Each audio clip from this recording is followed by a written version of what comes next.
My dear students, आप सभी का मेरे चैनल टारगेट 12 विद नवीन पे स्वागत है। अपने सीरीज ऑफ लेक्चर्स को आगे बढ़ाते हुए आज हम अपने टॉपिक ऑब्जेक्टिव्स ऑफ मैनेजमेंट के बारे में डिस्कस करने जा रहे हैं। ऑब्जेक्टिव्स ऑफ मैनेजमेंट, सबसे पहले मैं आपको मैनेजमेंट के बारे में बता चुका हूं कि मैनेजमेंट क्या है।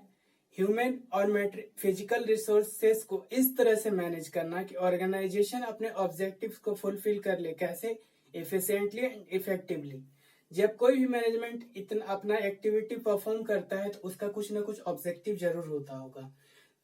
तो ऑब्जेक्टिव्स का मतलब सबसे पहले मैं आपको डिफाइन करना चाहूंगा। ऑब्जेक्टिव का मीन्स होता है डिजायर एंड रिजल्ट्स, यानी मैनेजमेंट आखिर में चाहता क्या है, वो ऐसा क्या चाहता है, मैनेजमेंट अपने आखिर में क्या चाहता है, मैनेजमेंट का आखिरी गोल क्या होता है, यही होता है ऑब्जेक्टिव। यानी कि सारे एक्टिविटी को परफॉर्म करने के बाद आखिर मैनेजमेंट चाहता क्या है। अब हम आते हैं ऑब्जेक्टिव्स ऑफ मैनेजमेंट के बारे में। तो ऑब्जेक्टिव्स ऑफ मैनेजमेंट, किसी भी मैनेजमेंट का ऑब्जेक्टिव 3 लेवल्स पे होता है। ऑब्जेक्टिव एक लेवल पे नहीं होता, ऑब्जेक्टिव 3 लेवल्स पे होता है। पहला है उस जिस ऑर्गेनाइजेशन में मैनेजमेंट को फॉलो किया जा रहा है, सबसे पहले उस ऑर्गेनाइजेशन की क्या ऑब्जेक्टिव्स हैं। उसके बाद ऑर्गेनाइजेशन किसी न किसी सोसाइटी का पार्ट होता है, तो सोशल लेवल पे ऑर्गेनाइजेशन के क्या ऑब्जेक्टिव होते हैं। और ऑर्गेनाइजेशन हमेशा किससे मिलकर बना होता है? ग्रुप ऑफ पीपल से। तो group of peoples means employ. Employ के लेवल पे क्या ऑब्जेक्टिव्स होते हैं? एम्प्लॉय के लेवल पे जो ऑब्जेक्टिव्स होते हैं उसे पर्सनल ऑब्जेक्टिव्स कहा जाता है। सबसे पहले हम एक एक करके डिस्कस करते हैं। तो ऑर्गेनाइजेशनल ऑब्जेक्टिव्स का मीन्स होता है वैसा ऑब्जेक्टिव्स जिसे पाने के लिए, जिसे अचीव करने के लिए एक ऑर्गेनाइजेशन ग्रुप ऑफ एक्टिविटी को परफॉर्म करता है। तो सबसे पहला ऑब्जेक्टिव होता है किसी भी ऑर्गेनाइजेशन का सर्वाइवल। सर्वाइवल का मीन्स होता है कि सबसे पहले कोई भी ऑर्गेनाइजेशन काम कर रही है तो वो जरूरी है, वो ये चाहेगी कि उसका ऑर्गेनाइजेशन पूरी तरह से कम्पिटिटिव एनवायरनमेंट में सरवाइव करे। सरवाइव करने के लिए एक ऑर्गेनाइजेशन के लिए जरूरी ये है कि वो कम से कम इतना रेवेन्यू तो अर्न कर ले जिससे वो अपने कॉस्ट ऑफ ऑपरेशंस को फुलफिल कर ले। यानी कि फैक्ट्री जो भी खर्च होते हैं, फैक्ट्री के रेंट है, वर्किंग कैपिटल है, जो भी थोड़ा बहुत खर्च होता है उसको पूरा कर सके, यानी अपने सारे खर्चे को पूरा कर सके, अपने सारे खर्चों को पूरा करने के बराबर अर्न कर सके। अगर वो इतना कर लेता है तो ही वो बिजनेस ऑर्गेनाइजेशन सरवाइव कर पाएगा। क्योंकि अगर कोई भी ऑर्गेनाइजेशन अपने कॉस्ट ऑफ ऑपरेशंस यानी सारे खर्चों का भी अर्न नहीं कर पाता तो वह ज्यादा दिन तक अपने ऑर्गेनाइजेशन को रन नहीं कर पाएगा। दूसरा होता है प्रॉफिट। सिर्फ सरवाइव करना किसी भी ऑर्गेनाइजेशन का ऑब्जेक्टिव नहीं होता है। वो चाहता है कि कम से कम वो इतना अर्न तो कर, कुछ ना कुछ प्रॉफिट तो अर्न करे। क्योंकि प्रॉफिट, कोई भी ऑर्गेनाइजेशन जब रन होता है तो उसमें ह्यूज कैपिटल का रिस्क लिया जाता है। वो किस लिए लिया जाता है? ताकि वो उससे प्रॉफिट कमा सके। और तीसरा है ग्रोथ।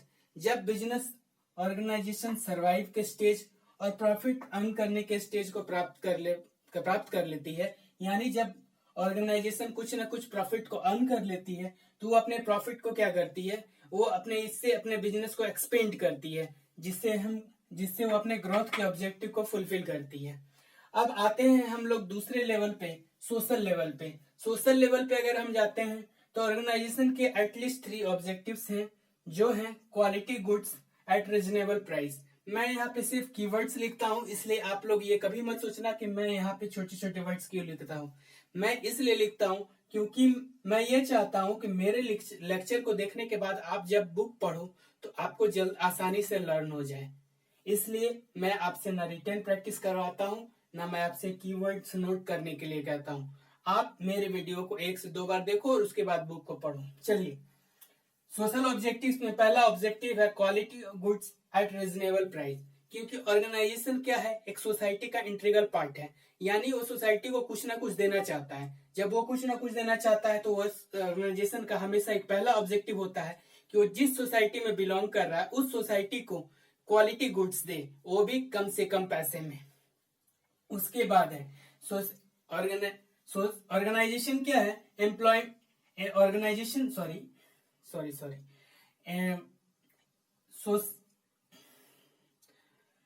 ऑर्गेनाइजेशन क्या है? एम्प्लॉयमेंट।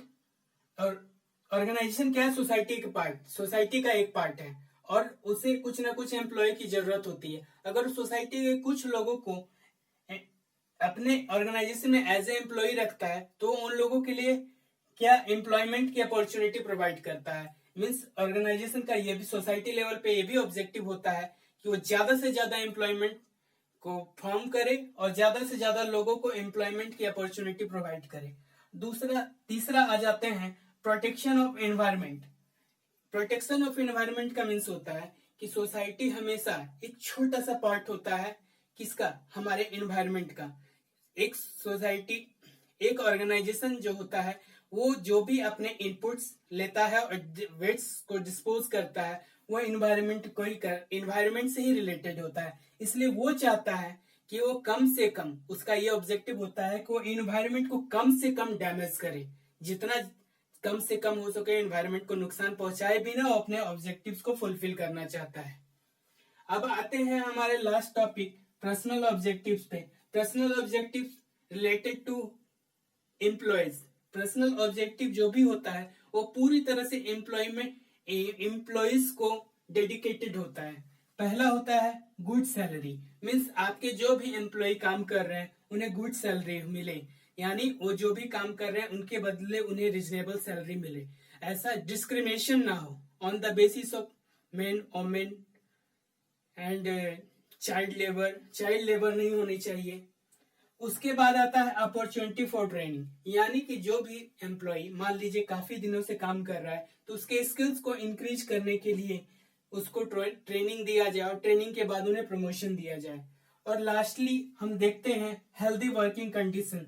मीन्स एम्प्लॉय जहां भी काम कर रहे हैं उन्हें हेल्दी कंडीशन मिले। फॉर एग्जाम्पल प्रॉपर सैनिटाइजर हो, कम से कम पॉल्यूशन हो। आप देखते होंगे कि फैक्ट्रीज की सेट्स को काफी ऊंचे में बनाया जाता है। क्यों? ऐसा करने से क्या होगा कि उन लोगों को गर्मी कम लगेगी और हीट से उन्हें बचाया जा सकेगा। इस तरह से आज हम अपना लेक्चर डिलीवर कर चुके हैं। इस तरह से हम आज अपना क्लास खत्म कर रहे हैं। मैं आप लोगों से बस एक ही अपील करूंगा कि आप सबसे पहले वीडियो को एक बार देखो, उसके बाद अपने बुक को लर्न करो, आपको बहुत ज्यादा फायदा होगा। और लास्टली ये अपील, अगर आपको मेरे वीडियोज अच्छी लगते हैं तो like, comment and share and subscribe my channel. Thank you.